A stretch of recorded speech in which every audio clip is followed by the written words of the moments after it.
Before we get into this week's show, I want to give you the 3 challenges for the month of June. Please know that these are not sponsors, but just friends that we support, so helping them helps us. The first challenge is to go watch Dead Drift on Amazon Prime. You don't need to be an Amazon Prime member to watch Dead Drift, so please go watch it, then come back and post in the comments what you think. Our second challenge for the month of June is to go try Glenmorangie Quinta Raban 12-year and let us know what you think.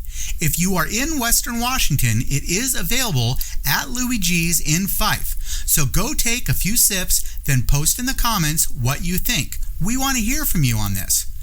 The third and final challenge for the month of June is to go to thewhiskeypeople.com for all your whiskey education needs. No matter if you want to be a server at a restaurant that knows what they're talking about, a bartender extraordinaire, an entrepreneur starting your own distillery, or just a whiskey snob that needs to know more. This is the place to get your education and become a true whiskey nerd. Now, on with the show.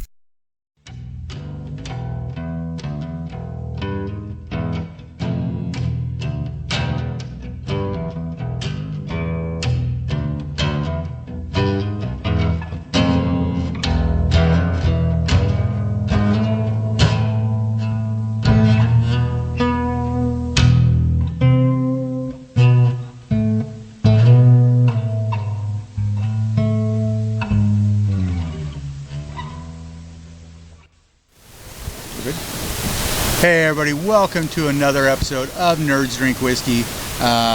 Always sip, never slam. We have this whiskey that I'm going to attempt to pronounce. Usquaebach? No. Okay, how do you pronounce it? Usquaebach. Usquaebach, okay. This is aged 15 years. This is a Scotch Highland. This is 86. Not sure who got 86, but this whiskey has been 86. We're going to try it, but I think you have an introduction to this. Absolutely. Whiskey, as we call it, actually it came from this Gaelic word called Usquaebach, which is the water of life. And that's the actual translation in Gaelic of whiskey. Many people have asked, well, where did whiskey come from? And some people think it was Scotland, and others think it was Ireland. And the public knowledge of it is that the Irish invented whiskey and the Scottish perfected it. Okay, it was brought to Ireland by monks after the Second Holy War. The Saracens, or the Muslims, had invented distillation as a way of making perfume. As you know, they don't drink. Then, of course, you take anything of a distillate to Ireland, they know to put it in a barrel and age it and call it whiskey, or Usquaebach. It's the water of life. And when you look at its first uses, it was to embolden and provide for bravery in the Irish warriors before they went out to a fight. So the Irish kings used to hold this as a secret weapon, and they, instead of drinking heavily the night before, you'd get a shot before you swing a blade and go out and do a better job not feeling pain. When you looked at its migration to Scotland, okay, then you saw where it became more of an art rather than a tool, okay, and as a result you saw the Scottish culture take it a slightly different direction than the Irish, and you'll see that they were the first organizations, their distilleries were the first ones that under British or English rule provided for its taxation, okay, and allowed for the whiskey to become publicly acceptable as opposed to just a tool of the royals. And not to say that the Irish didn't do the same thing at a similar time, but that's the story of the origin of whiskey. It was originally Islamic perfume. So I'm just gonna. That's right. Now, Usquaebach, by the way, this particular whiskey is a 15-year blend, and what that means is that it's a combination of single malts from the Highland area, none of which is less than 15 years old. Less than. So in other words, this 15-year is the youngest. It could have a 20-year. Yep, exactly. Okay. So that's pretty typical with blended. Is usually the age on a blended is whatever the youngest is. That's right. Okay. Yeah. And now does that also transfer over to if somebody has like a single malt or an American whiskey? Is that standard pretty across over the I can speak to the Scottish standard as being very strict. I say the American standard is also very strict. Okay. And so is the Irish, but I would say that outside of those regions, the labeling standards can vary quite a bit. Okay. All right. Well, we're going to give a sample of this. Usquaebach. Usquaebach. Okay. Takes practice. All right. So we're going to take a sample of this and let you know what we think. So Dark Helmet, do your thing. Ludicrous speed.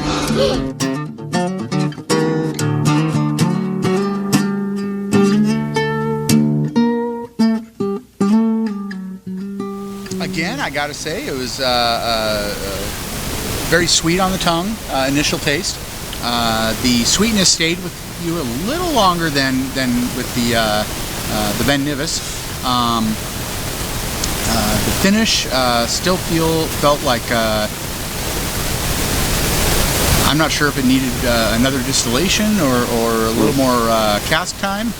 15 years should be enough cask time, so I'm assuming maybe another distillation and maybe there's a little too much rye in the mash. No, this is strictly rye? barley, 100%. Strictly barley.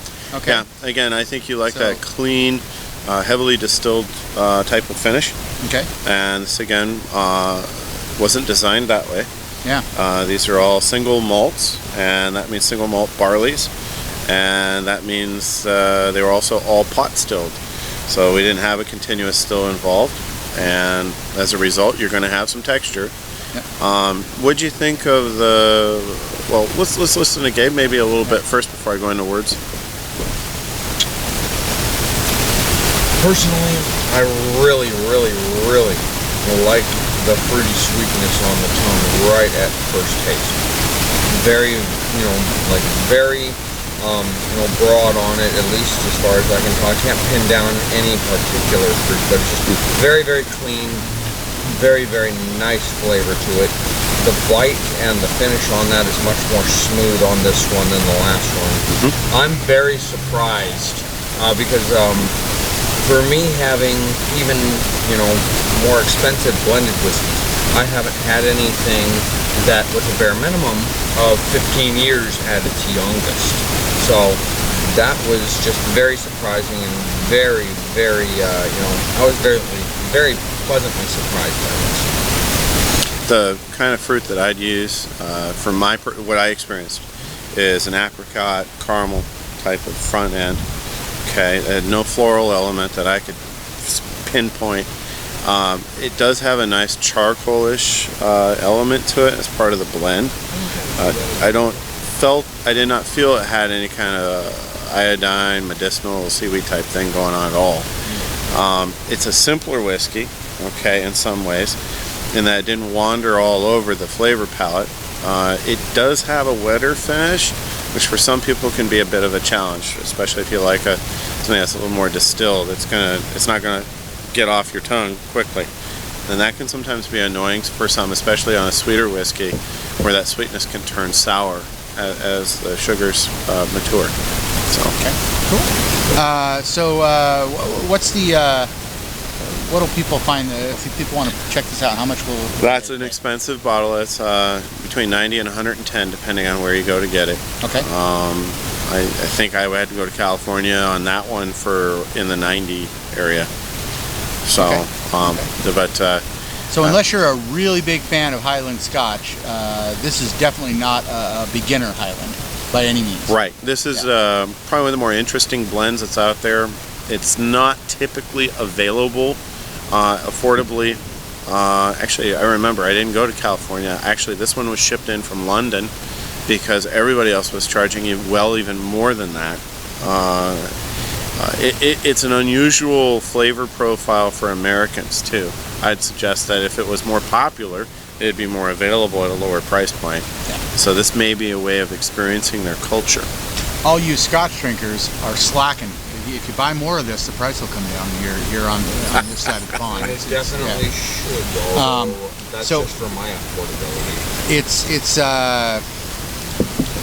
it's interesting. Like if you served this in a blind taste test, and people didn't know what it was or didn't know the story behind it, didn't know the price on it, and put this up against some $20 and $30 whiskeys, I think a lot of people would find this very comparable. I mean, there's I think that there's a lack. I mean, this thing's clearly aged. That you can pick up on. There's no, again, none of the turpentine lighter fluid. No, none. And there's, I think it's looking at what people enjoy differently. I mean, again, I think there are bourbons for a bourbon drinker who are going to be more popular and more affordable. Whereas for a Scotch drinker, okay, this is actually a pretty decent profile. Canadian blends, for example, target a very limited, narrow profile. Okay, Old Forester, Crown Royal, and such. Excuse me, not Old Forester. That's a bourbon, but there's a variation. There's a Canadian name that's similar. But there's some Canadian blends that all taste kind of the same because they're all super sweet and very heavy on the pancake syrup. And it's straight old school pancake syrup. Pancake syrup with yeah. bananas and a little bit of spice, maybe. It's the Canadian profile. Well, the spice is Canadians are really big on the rye. Yeah, absolutely. So they have a lot of rye in Canadian, and it's not quite full rye, but there's definitely a rye contingent in the mash bill. Whereas when you go to the barley world of Scotch, okay, you have a broad spectrum of flavors. There's very rarely, whether it be Johnny Walker or Dewar's, okay, or Usquaebach, you have huge variation in flavor just between those three blends, okay? And so I look at the Scotch or the barley world as more of an art, more of an expression, as opposed to a popularity contest, okay? And so yeah, there should be as many people that don't like it as people that do, depending on. Bourbon enjoys a tremendous variety of flavor, right?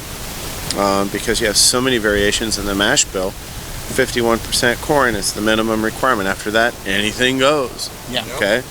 Well, that allows for a tremendous variation. Anything from E.H. Taylor all the way to a Buffalo Trace product. You couldn't think of a wider variation with all that in between and then some. But again, for example, I'm not a fan of Buffalo Trace, whereas most people are. You see? But again, I am a Scotch drinker who dabbles in bourbon, rye, and all the other stuff. Dabbles being a loosely interpreted term. But you're probably more of a bourbon rye guy who would dabble in Scotch and is waking up to Irish. I mean, that's yeah.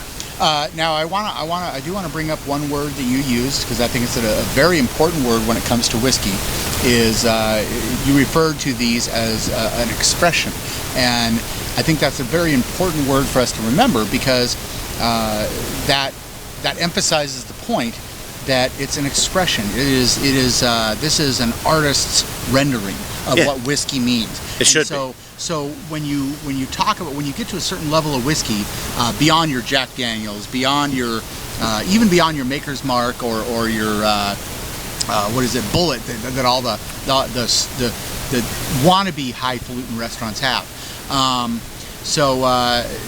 Is once you start getting beyond that, beyond that first initial layer of whiskey, it is an artist's rendering. This is an artistic thing.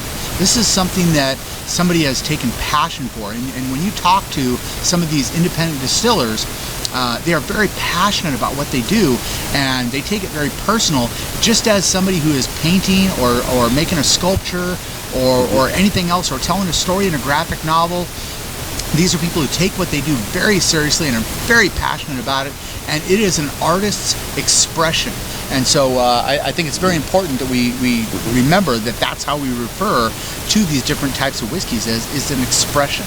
And I don't think we emphasize that word on this show enough, so I wanted to kind of highlight I'm glad that. you did. Yeah. And again, how I think it's a great parallel, because again, there's people that look at art very differently. You have the great masters of art that everybody recognizes, Michelangelo, for example, and then you could see somebody an exhibit or a gallery in New York with duct tape and a pile of diapers and calling that art. Yeah. Well, speaking of art, this is an artist who I know me and Gabe are probably fans of, but a lot of people out there have probably never heard of him. But there's a band out of Santa Cruz, California called Suicidal Tendencies. They have a song, and the lyrics are one of the lines from the song is, just because you don't understand it don't mean don't make no sense, and just because you don't like it don't mean it ain't no good. That's applicable. Absolutely applicable. That is whiskey. If you don't, there are so many different types of whiskeys. As you see, we've had how many episodes of the show, and we barely had a repeat.